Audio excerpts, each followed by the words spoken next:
Dan pada waktu itu saya benar-benar sadar bahwa keluarga itu adalah hal yang terpenting dalam hidup saya gitu.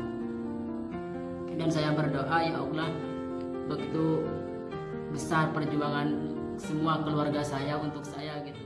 Assalamualaikum warahmatullahi wabarakatuh. Ahlan wa sahlan, marhaban bikum. Selamat datang di channel YouTube terviral di seluruh dunia. Teman-teman, di video kali ini saya akan menjawab semua pertanyaan dari teman-teman yang sudah banyak banget nge-DM saya di Instagram dan nyuruh saya untuk cepat-cepat menjawab pertanyaan dari mereka. Jadi, saya sudah mengambil beberapa pertanyaan yang memang banyak ditanyakan oleh teman-teman. Makanya kalian harus menonton video ini sampai selesai, karena di akhir video saya selalu memberikan kata-kata motivasi yang insya Allah akan bermanfaat untuk kalian. Oke teman-teman, sebelum saya mulai ke videonya, saya ingin mengucapkan selamat menjalankan ibadah puasa. Semoga ibadah kita diterima oleh Allah Subhanahu wa Ta'ala. Amin ya Rabbal Alamin. Oke teman-teman, langsung saja kita akan membahas pertanyaannya. Dimulai dari pertanyaan yang pertama ya. Di sini sudah ada akun @AnissaRahmaAja.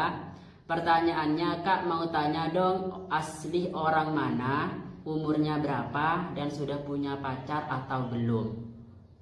Wah, ini kayak interview ya teman-teman. Sebenarnya pertanyaan ini sangat gampang, cuman ketika kita jawab itu butuh mental yang sangat kuat. Bukan seperti itu. Oke, langsung saja kita jawab. Saya itu asli orang Madura. Kalau umur saya itu 30 ke bawah dan 20 tahun ke atas. Jadi bagi teman-teman, tolong tebak umur saya itu berapa dan kirim di komentar.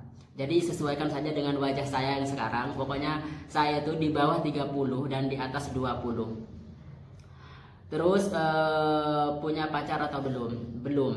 Dan saya itu tidak mau mempunyai pacar dan tidak akan pernah mencari pacar dan tidak akan pernah pacaran. Karena saya itu tidak mau punya mantan.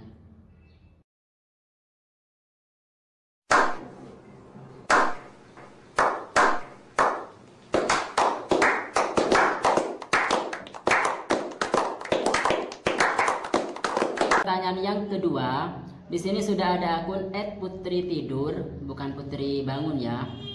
Kak, bagi cerita dong suka dukanya hidup di negeri orang. Jadi menurut saya, dimanapun kita tinggal, baik itu di negeri kita sendiri ataupun di negeri orang lain, kalau kita ingin dicintai oleh orang lain, kalau kita ingin diperhatikan oleh orang lain, dan kalau kita mau dianggap oleh orang lain, kuncinya kita harus jujur, rendah hati, dan satu lagi, kita tidak boleh membedakan antara yang satunya dengan yang lainnya. Contoh, banyak teman-teman yang tinggal di luar negeri, mereka tidak mau berteman dengan orang yang asli di negara tersebut. Jadi mereka hanya berteman dengan sesama negaranya, contohnya sesama orang Indonesia. Menurut saya itu pikirannya sangat sempit sekali. Kalau saya pribadi, saya malah mencari teman yang asli negara sini, negara Mesir. Karena apa? Karena saya akan menambah wawasan, baik itu dari segi bahasa, karena kita sering berbicara dengan mereka. Yang kedua, kita akan mengetahui gitu apa yang tidak boleh dilakukan di negara tersebut dan apa perkembangan negara tersebut. Yang penting kita itu harus pintar-pintar memilih teman, biar kita tidak salah pergaulan gitu. Itu aja. Jadi bagi teman-teman yang berpikiran seperti itu, buanglah pikiran itu. Karena apa? Karena Islam saja mengajarkan kita tidak boleh membedakan antara yang satunya dengan yang lainnya. Walaupun itu bukan orang Islam, itu tidak apa-apa. Sebenarnya tergantung kepada diri kita masing-masing gitu. Nah, kalau sukanya ya tadi menambah wawasan dan pengalaman. Apalagi seperti saya yang dari kampung. Jadi kalau dari kampung itu kan tidak ada yang semisal ya pengalaman-pengalaman yang kayak di luar negeri gitu. Jadi saya tuh bisa mengetahui apa hal yang tidak saya ketahui ketika saya di kampung dan saya ketahui di sini gitu. Kalau dukanya ya kayak rindu sama keluarga gitu. Apalagi ketika kita sakit di negeri orang, Kalau kita sakit di negeri sendiri kan ada yang merawat kayak orang tua dan keluarga gitu. Tapi kalau di negeri orang itu kalau kita sakit itu ya sakitnya sakit sendiri gitu. Ya kita ngerawat sendiri gitu. Mungkin ada juga yang punya temen gitu, tapi yang namanya keluarga pastinya itu lebih dari semuanya gitu ya. Jadi seperti itu.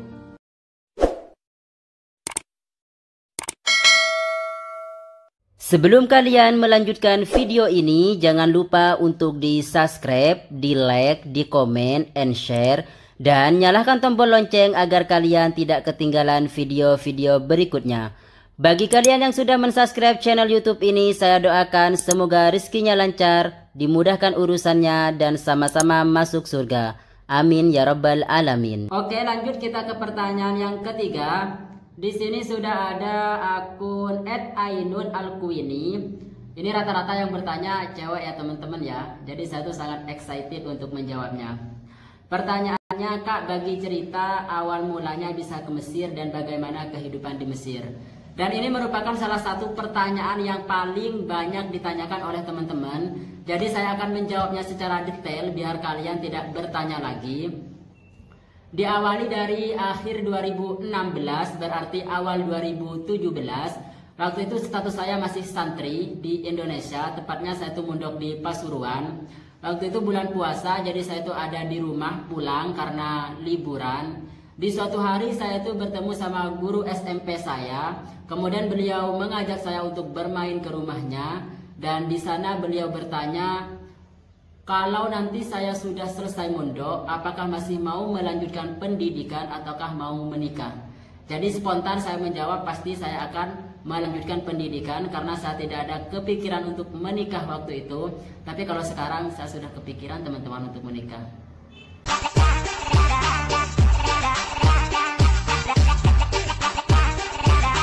Singkat cerita, seminggu berlalu, tiba-tiba guru saya itu datang ke rumah untuk bertemu kedua orang tua saya dan menawarkan beasiswa untuk saya ke luar negeri. Waktu itu ada dua, ada yang ke Mesir dan juga ada yang ke Yaman. Kemudian orang tua saya itu yang pastinya bertanya kepada saya, apakah kamu mau kuliah ke luar negeri atau gimana gitu. Ya jelas saya menolak. Karena apa? Karena saya tuh tahu banget dulu itu keuangan keluarga saya itu benar-benar di bawah, bisa dikatakan krisis. Jadi saya tuh tidak mau membebani kedua orang tua saya dan juga keluarga saya.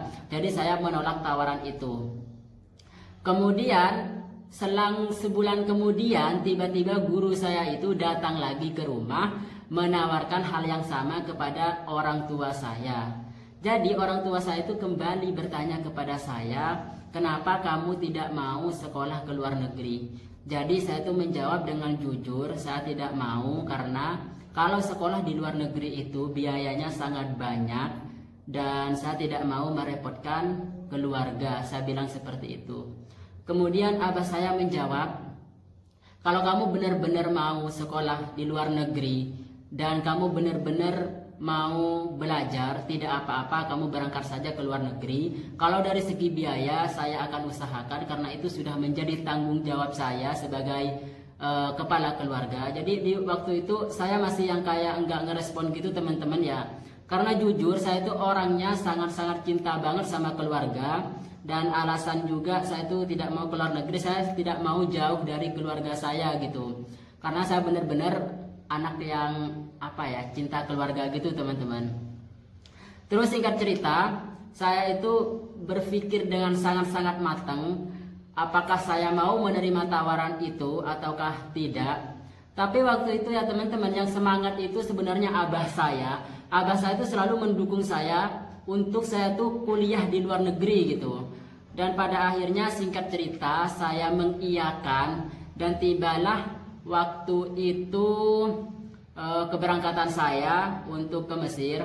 Tapi teman-teman, sekedar cerita ya kepada kalian ya. Saya itu berangkat ke Mesir, biayanya itu orang tua saya itu menggadaikan sawahnya untuk ongkos saya ke luar negeri. Jadi saya itu benar-benar di sana itu sangat sedih. Benar, saya kalau cerita ini mau nangis teman-teman. Waktu itu saya sangat sedih karena saya tahu orang tua saya itu menggadaikan sawahnya hanya untuk memberangkatkan saya ke luar negeri. Padahal saya tahu sawah itu adalah sawah yang benar-benar mata pencarian keluarga saya.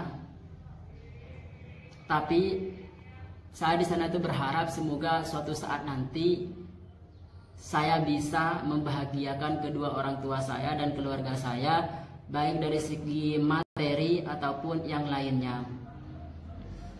Terus waktu di bandara ketika keberangkatan saya juga masih ingat waktu itu saya punya HP yang tidak ada kameranya, jadi HP jadul gitu. Dan ada salah satu mbak saya yang mempunyai HP Samsung tipis, saya lupa sudah itu mereknya, itu merek apa gitu kan, Samsung, tapi tipenya saya itu sudah lupa teman-teman. Dan aduh, ini saya juga sedih banget nih kalau cerita itu ya. Tunggu dulu. Oke, lanjut teman-teman ya. Jadi mbak saya itu ngasih HP-nya ke saya biar nanti saya itu bisa menghubungi keluarga ketika saya nanti itu udah sampai di Mesir gitu ya. Dan pada waktu itu saya benar-benar sadar bahwa keluarga itu adalah hal yang terpenting dalam hidup saya gitu. Dan saya berdoa, ya Allah, begitu besar perjuangan semua keluarga saya untuk saya gitu. Jadi izinkanlah suatu saat nanti saya membalas kebaikan mereka semua, baik dari segi materi ataupun yang lainnya gitu. Makanya saya tuh benar-benar sangat sayang sama keluarga saya gitu, melebihi apapun dan melebihi diri saya sendiri gitu. Oke teman-teman, singkat cerita, saya waktu itu nyampe di bandara Jakarta dari Surabaya ke Jakarta. Dan di sana itu saya membawa bekal uang sebesar 5.300.000 sekian, dan saya menukarnya ke uang dolar karena mata rupiah di negara Mesir tidak akan berlaku. Jadi saya harus menukarnya ke dolar dulu, baru dari dolar nantinya kita tukar ke mata uang Mesir. Nah, saya tukarkan uang 5 juta. 5 juta itu pasti tebalnya segini karena waktu itu 100-an sama 50-an, saya masih ingat. Saya tukar ke tempat penukaran dan saya hanya dapat uang 3 lembar saja. Dari 5 juta saya tukar mendapatkan uang 3 lembar. Waktu itu $300. Jadi ini kejadian lucu ya teman-teman. Dia ngasih 3 lembar. Jadi saya tuh berdiri di depan penukaran itu kurang lebih sekitar 10 menitan. Sampai orang yang ngejaga itu dia menegur saya, "Dek, kenapa masih berdiri di situ? Kan saya sudah ngasih uangnya." "Tapi Pak, ini uangnya kok cuma 3 lembar. Saya kan nukernya 5 juta." Kemudian penjaga itu ketawa gitu. "Iya Dek, kalau Adek menukarkan uang Indonesia ke dolar, dapatnya segitu gitu." Nah, jadi saya tuh kayak ngerasa ditipu gitu teman-teman ya. Kemudian saya bertanya kepada ibu-ibu di situ yang menukar uang juga. Kemudian saya bertanya karena saya ngerasa ditipu gitu kan. "Bu, ini saya tadi nukar uang 5 juta, tapi kok dapatnya 3 lembar saja ya Bu?" gitu. Kemudian ibu itu mau ketawa nggak jadi gitu teman-teman ya. Lalu dia menjelaskan, "Iya Dek, kalau Adek nukarnya rupiah ke dolar emang dapatnya segitu, tapi nanti Adek tukar lagi dolar itu, nantinya akan dapat banyak lagi," seperti itu. Nah, itu benar-benar kejadian yang sangat lucu teman-teman.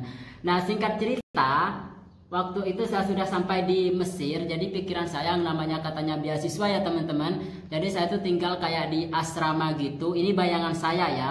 Tinggal kayak di asrama, terus saya tinggal belajar. Kalau dari segi makan atau apapun pastinya yang sudah diurusin gitu. Jadi saya tuh tinggal belajar. Tapi semua tidak ada. Itu malah kebalikannya. Memang benar-benar beasiswa, kita tidak bayar dari segi kuliahnya sampai kita selesai S3 pun tidak bayar. Tapi teman-teman, kalau kehidupannya di Mesir itu ternyata ditanggung sendiri, mulai dari makan, tempat tinggal dan yang lain-lainnya. Nah, di situ saya tuh kaget teman-teman. Terus gimana ya nanti saya ke depannya? Sedangkan keluarga saya tidak mampu gitu, kondisinya lagi tidak mampu gitu.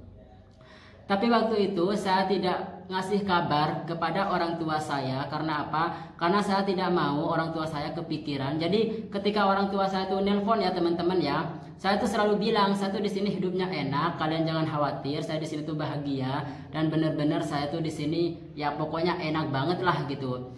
Jadi ini kalau ada keluarga saya yang nonton, saya benar-benar minta maaf karena sampai sekarang pun saya tidak pernah menceritakan ini kepada keluarga saya. Jadi saya benar-benar minta maaf. Singkat cerita, saya itu punya uang 3 lembar. 3 lembar itu, 1 lembarnya saya gunakan untuk pendaftaran pertama. Karena pendaftaran pertama itu pastinya bayar kan. Ya, jadi saya itu menggunakan untuk pendaftaran. Jadi tinggallah 2 lembar. 2 lembar itu 1 lembarnya lagi saya tukar untuk biaya saya untuk beli buku, beli kitab dan yang lain-lainnya. Setelah itu tinggal 1 lembar teman-teman. Ketika sudah tinggal 1 lembar itu saya benar-benar kayak stres gitu dan bingung. Ini kalau 1 lembar ini saya tukar lagi, terus nantinya habis, terus kedepannya saya gimana gitu. Dan waktu itu saya kenal ustadz saya juga yang tinggal di sini. Saya cerita sama beliau gimana ini saya butuh pekerjaan untuk membiayai hidup saya selama di sini gitu. Kemudian beliau memberi solusi kepada saya. Dulu saya itu kerja jadi penjual untuk ikan asin sama telur asin. Jadi mau nggak kamu meneruskan usaha itu gitu. Waktu itu saya itu langsung aja mengatakan iya saya mau gitu, karena bener waktu itu saya butuh pekerjaan buat hidup saya di sana dan pendidikan saya gitu. Terus saya dikasih tahu cara-caranya sama guru saya itu, gimana proses pembuatannya, gimana beli ikannya gitu. Setelah itu saya langsung tukar uang itu buat modal buat saya itu beli ikan. Waktu itu saya tuh beli ikan teri yang kecil-kecil itu. Terus saya tuh beli 3 box kayak gitu, 3 box kotak. Waktu itu berapa ya saya sudah lupa. Tapi waktu itu tunggu. Sekitar 300 ribuan lah ya, 300 ribu rupiah lah ya. Setelah itu saya proses ikan asin itu untuk menjadi yang bagus gitu. Tapi teman-teman, itulah kehidupan, itu semua gagal. Yang seharusnya ikan asinnya itu satu-satu lurus-lurus kayak gitu, ini malah menggumpal dan lengket-lengket gitu. Gara-gara saya itu salah dalam memprosesnya. Jadi di situ saya benar-benar sangat down dan stres banget. Saya sudah mengeluarkan modal, tapi malah gagal. Tapi di situ teman-teman, saya itu tetap enggak yang putus asa gitu. Pokoknya saya harus beli lagi dan saya harus mencobanya lagi. Jadi uang yang semakin tipis, waktu itu pokoknya saya tuh inget banget itu tinggal 400 ribu kalau dirupiahkan. Waktu itu saya beli ikan lagi untuk dijadikan ikan asin. Tapi bukan ikan teri teman-teman ya. Saya ganti dengan yang ikan mujair gitu, karena pasti dia tuh lebih gampang gitu biar nggak nempel gitu. Waktu itu saya beli dengan harga itu 250. Jadi uang itu tinggal 150 teman-teman sisanya. Waktu itu saya beli dan saya proses di rumah. Kan kalau ikan mujair itu kan harus dibelah dulu.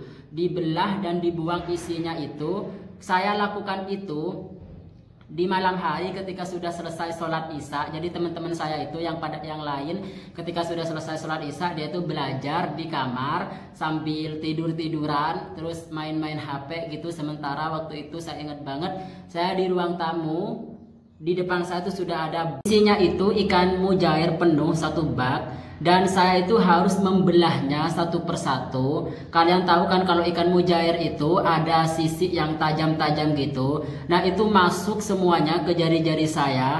Dan benar-benar waktu itu jari saya itu perih dan berdarah gitu. Tapi saya tetap semangat teman-teman ya. Saya itu selalu gini, kalau ketika saya itu udah kayak putus asa gitu, pasti yang bikin saya kuat itu saya ingat semua perjuangan kedua orang tua saya dan keluarga saya. Jadi saya itu belah dan saya itu buang kotoran dalam-dalamnya itu. Saya lakukan waktu itu habis sholat isya sekitar jam 8-an, itu saya baru selesai sekitar jam 1 malam. Saya itu kayak di depan di depan ruang tamu gitu, udah kayak melas-melas ratapan anak tiri gitu teman-teman ya, udah ngebelah kayak gini aja. Sedangkan teman-teman saya itu pada di kamarnya yang belajar, yang main-main gitu. Pokoknya itu kalau ingat itu saya tuh bener-bener sedih gitu. Nah alhamdulillah ikannya itu prosesnya itu berjalan dengan lancar. Tapi teman-teman, ketika ikan itu sudah kering, saya itu pasarkan dengan cara saya itu menitip ke warung-warung Indonesia yang ada di sini. Kan di Mesir itu banyak warung-warung Indonesia ya, kayak yang menjual bumbu-bumbu Indonesia gitu. Pokoknya banyak banget lah. Saya titip satu persatu ke tiap tokoh itu. Jadi waktu itu saya menjualnya satu bungkus itu 30.000, kemudian dikurangi oleh yang tempat warung itu 10.000. Jadi ke sayanya itu bersih 20.000 teman-teman.